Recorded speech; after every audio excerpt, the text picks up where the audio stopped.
Well, I suppose when we think of chapter 3 of Daniel, you feel that you couldn't get much more drama and exciting things in any chapter. But here we are in chapter 4, and this is a most astounding chapter because it is Nebuchadnezzar, this powerful king,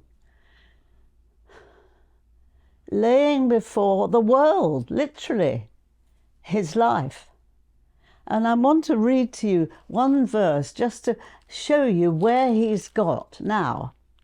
And this is a paean of praise to God. How great are his signs, how mighty his wonders.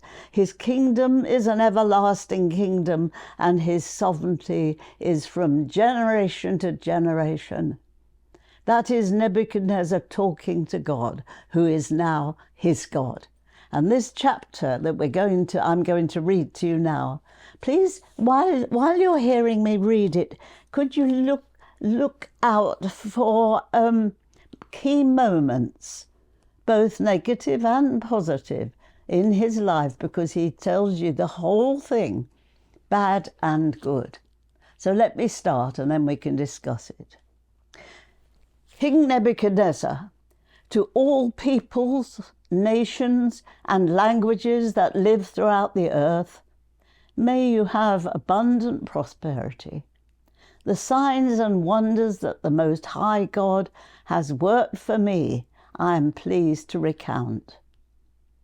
I, Nebuchadnezzar, was living at ease in my home and prospering in my palace. I saw a dream that frightened me. My fantasies in bed and the visions of my head terrified me. So I made a decree that all the wise men of Babylon should be brought to me in order that they might tell me the interpretation of the dream. Then the magicians, the enchanters, the Chaldeans, the diviners came in, and I told them the dream, but they could not tell me its interpretation. At last, Daniel came in before me, he whose name was named Belteshazzar, after the name of my God, and who is endowed with the spirit of the holy God. And I told him the dream. O Belteshazzar, chief of the magicians, I know that you are endowed with the spirit of the holy gods, and that no mystery is too difficult for you. Hear the dream that I saw and tell me its interpretation. Upon my bed, this is what I saw. There was a tree at the center of the earth, and its height was great. The tree grew great and strong. Its top reached to heaven, and it was visible to the ends of the whole earth. Its foliage was beautiful, its fruit abundant, and it provided food for all. The animals of the field found shade under it. The birds of the air nested in the branches, and from it all living beings were fed.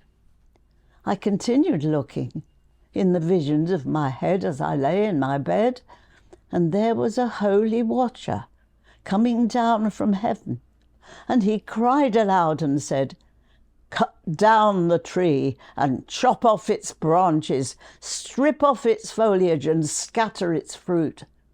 Let the animals flee from beneath it and the birds from its branches, but leave its stump and roots in the ground. With a band of iron and bronze in the tender grass of the field. Let him be bathed with the dew of heaven, and let his lot be with the animals of the field, in the grass of the earth. Let his mind be changed from that of a human, and let the mind of an animal be given to him, and let 7 times pass over him. The sentence is rendered by decree of the watchers. The decision is given by order of the holy ones, in order that all who live may know that the Most High is sovereign over the kingdom of mortals. He gives it to whom he will and sets over it the lowliest of human beings. This is the dream that I, King Nebuchadnezzar, saw. Now you, Belteshazzar, declare the interpretation, since all the wise men of my kingdom are unable to tell me the interpretation. You are able, however, for you are endowed with the spirit of the holy gods.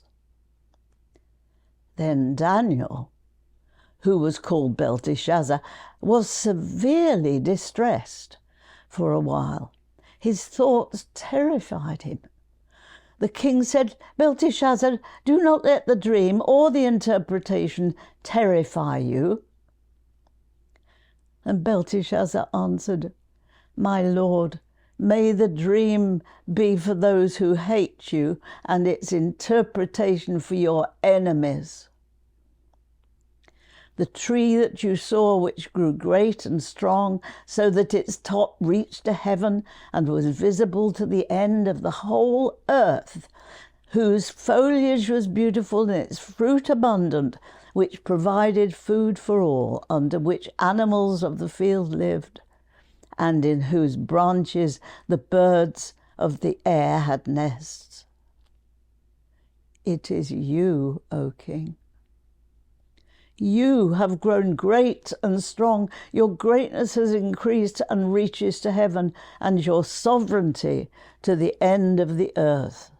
And whereas the king saw a holy watcher coming down from heaven and saying, "Cut down the tree and destroy it, but to leave its stump and roots in the ground with a band of iron and bronze in the grass of the field. And let him be bathed with the dew of heaven, and let his lot be with the animals of the field until 7 times pass over him." This is the interpretation, O king, and it is a decree of the Most High that has come upon my lord the king.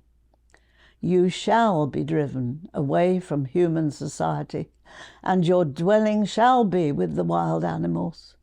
You shall be made to eat grass like oxen. You shall be bathed with the dew of heaven, and 7 times will pass over you until you have learned that the Most High has sovereignty over the kingdom of mortals and gives it to whom he will. As it was commanded to leave the stump and the roots of the tree, your kingdom shall be re-established for you from the time that you learn that heaven is sovereign. Therefore, O king, may my counsel be acceptable to you.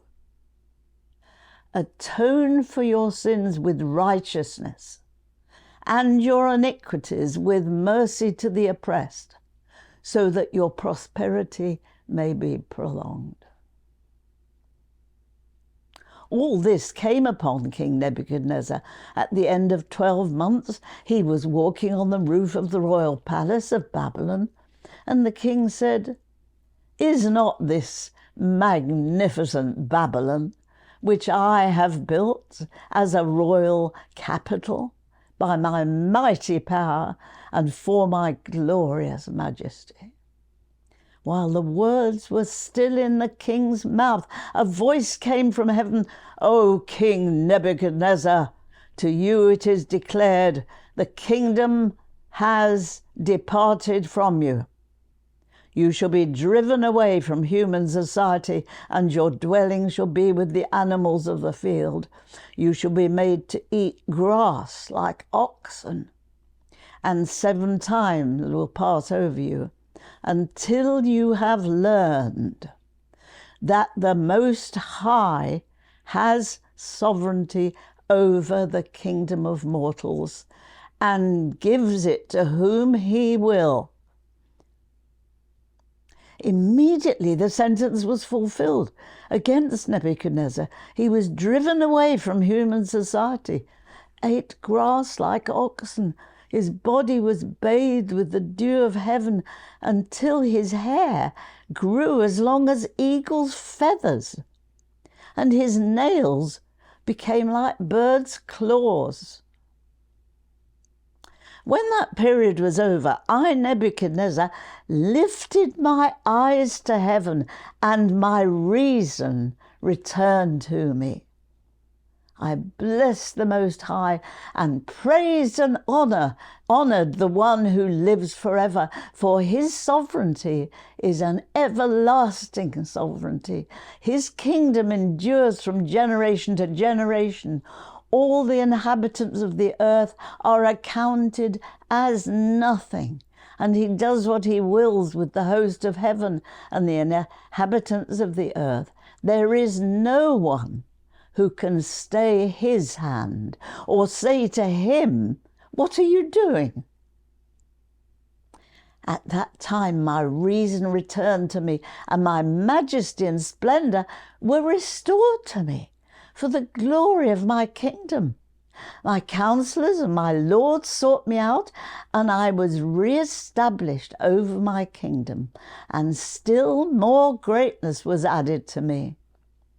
Now I, Nebuchadnezzar, praise and extol and honour the King of heaven, for all his works are truth, all his ways are justice. He is able to bring low those who walk in pride. Maybe now we should ask ourselves the question again, which we've asked before. Why did God bring these two men together? Nebuchadnezzar, the proud, arrogant, powerful king, and Daniel, a captive from the little nation of Judea and the city of Jerusalem. And so maybe now we are starting to realize just why this had to happen.